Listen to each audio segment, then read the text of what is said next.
Hello guys, ഇന്ന് നമ്മുടെ യാത്ര കൊല്ലം ജില്ലയിലെ തന്നെ പ്രധാനപ്പെട്ട ബീച്ചുകളായ കാപ്പിൽ ബീച്ചിലേക്കും പൊഴിക്കര പൊഴി ബീച്ചിലേക്കുമാണ് നമ്മുടെ യാത്ര.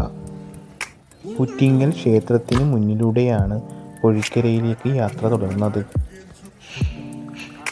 ഇതാണ് പൊഴിക്കര ബീച്ചിലേക്ക് കയറുന്ന ഭാഗം. ഇതിന് സൈഡിലായി തന്നെ ഒരു ക്ഷേത്രം സ്ഥിതി ചെയ്യുന്നു. ഈ കാണുന്ന ഭാഗമാണ് ഇത്തിക്കര ആറ്റിൽ നിന്നും ഒഴുകി വരുന്ന ജലം കടലിലേക്ക് ചേരുന്ന ഭാഗം. കിഴക്കൻ വനമേഖലകളിൽ നിന്നും ഒഴുകിയെത്തുന്ന ജലമാണ് ഈ പൊഴിയിലൂടെ കടലിൽ വന്നു ചേരുന്നത്. കുറേ പേർ പാറക്കെട്ടിന് മുകളിലിരുന്നുകൊണ്ട് ചൂണ്ടയിടുന്നു. സായാഹ്നങ്ങളിലെ കടൽ കാഴ്ച എന്നത് അതിമനോഹരമാണ്. ഈ കാണുന്ന ഭാഗത്ത് മീനുകൾ വളരെയധികം കാണപ്പെടുന്നു. അതുകൊണ്ട് തന്നെ ചൂണ്ടയിടാനായും വലവീശി മീൻ പിടിക്കാനായും ധാരാളം പേർ ഇവിടെ വന്നു ചേരുന്നു. ഒരാൾ അങ്ങ് ദൂരെയായി മത്സ്യബന്ധനത്തിൽ ഏർപ്പെടുകയാണ്. ഈ കാണുന്നത് പൊഴിയുടെ മറു സൈഡിൽ നിന്നുള്ള ദൃശ്യമാണ്. തൊട്ടടുത്ത വീട്ടിലെ പട്ടിയാണത്.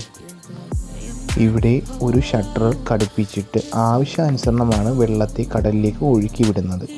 വേനൽക്കാലങ്ങളിൽ ഇത് അടച്ചിടുന്നു. അങ്ങനെ നമ്മൾ അവിടെ നിന്ന് യാത്ര തിരിച്ച് കാപ്പിൽ ബീച്ചിലെത്തി. ഈ കാണുന്നത് ബീച്ചിന് സൈഡിലുള്ള കായലാണ്. ഒരു സൈഡിൽ കടലും മറു സൈഡിൽ കായലും. നടുക്കുകൂടെയാണ് പാത കടന്നു പോകുന്നത്. ഞങ്ങളിപ്പോൾ നിൽക്കുന്നത് കായലിനോട് ചേർന്ന് തന്നെ നിർമ്മിച്ച ഒരു കെട്ടിടത്തിലാണ്. ഇവിടെ ഇരിക്കാനുള്ള സ്ഥലവും നിൽക്കാനും നടക്കാനുമുള്ള സ്ഥലവുമുണ്ട്. അവിടെ നിന്ന് നമ്മൾ വീണ്ടും വണ്ടിയുടെ അടുത്തേക്ക് നടന്നു. ആ കാണുന്നതാണ് റോഡ്, അതിനപ്പുറം കടലാണ്. വീണ്ടും മുന്നോട്ട് യാത്ര തുടർന്നു. ആ സൈഡിലായി കാണുന്നത് ഒരു പാർക്കാണ്. തെങ്ങിൻ തോപ്പുകൾക്ക് നടുവിലായി ഒരു വള്ളം കയറ്റിയിട്ടിരിക്കുന്നു. ഈ കാണുന്ന റോഡ് വർക്കലയെയും പരവൂരിനെയും തമ്മിൽ ബന്ധിപ്പിക്കുന്നതാണ്. ഇതിന് ഒരു സൈഡിലായി കടലും സ്ഥിതി ചെയ്യുന്നു, മറു സൈഡിലായി കായലും. ഈ കാണുന്ന ഭാഗത്ത് ചെന്ന് കഴിഞ്ഞാൽ നമുക്ക് ബോട്ട് സർവീസ് നടത്താവുന്നതാണ്.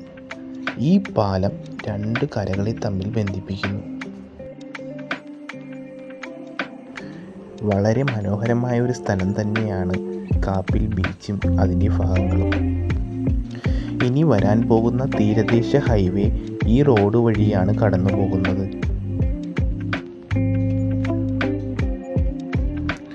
ഈ കാണുന്ന ദൃശ്യം നമ്മൾ പാലത്തിന് മുകളിൽ നിന്ന് എടുത്തതാണ്. മറുകരയിലേക്കായി നമുക്ക് കടലിനെ കാണാൻ കഴിയും. ഈ കാണുന്ന തെങ്ങിന് നടുവിലൂടെയൊക്കെ നമുക്ക് വാഹനങ്ങൾ കൊണ്ട് കടലിനടുത്തേക്ക് പോകാൻ സാധിക്കും.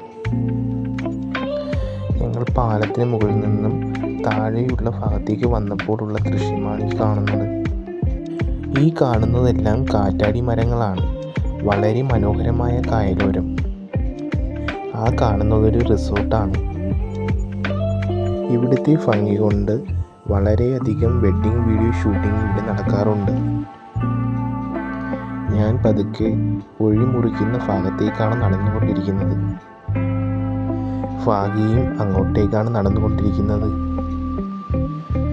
സൈഡിലായി നിരത്തിയിട്ട പാറക്കെട്ടുകൾക്കിടയിലൂടെയാണ് ഞാൻ പിന്നീട് ക്യാമറ ചലിപ്പിച്ചത്. കടൽ കാഴ്ച കണ്ടുകൊണ്ടിരിക്കുകയാണ് ഭാഗ്യ.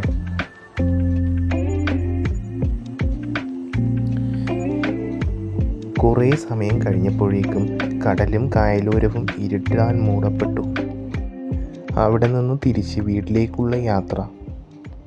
പോകുന്ന വഴിയിൽ ഒരു ക്ഷേത്രത്തിൽ ഉത്സവം നടക്കുന്നതായി കണ്ടു. അവിടെ അങ്ങനെ കുറച്ചു നേരം ഇറങ്ങി നിന്നാലോ എന്നും വിചാരിച്ചു. അങ്ങനെ അവിടേക്ക് ചെന്നു. ഞങ്ങൾ ചെന്നപ്പോഴേക്കും അവിടെ സംഗീത സദസ്സ് നടക്കുകയായിരുന്നു. കുറേ സമയം അതും കണ്ടുകൊണ്ട് നിന്നു. കുറേ സമയത്തിന് ശേഷം വീണ്ടും യാത്ര തുടർന്നു, നേരെ വീട്ടിലേക്ക്. വരുന്ന വഴിയിൽ വീണ്ടും ഉത്സവം കണ്ടു. പിന്നീട് അവിടെ ഇറങ്ങാതെ തന്നെ വീട്ടിലേക്കുള്ള മടക്കയാത്ര. അപ്പോൾ എല്ലാവർക്കും ഗുഡ് ബൈ ഗൈസ്.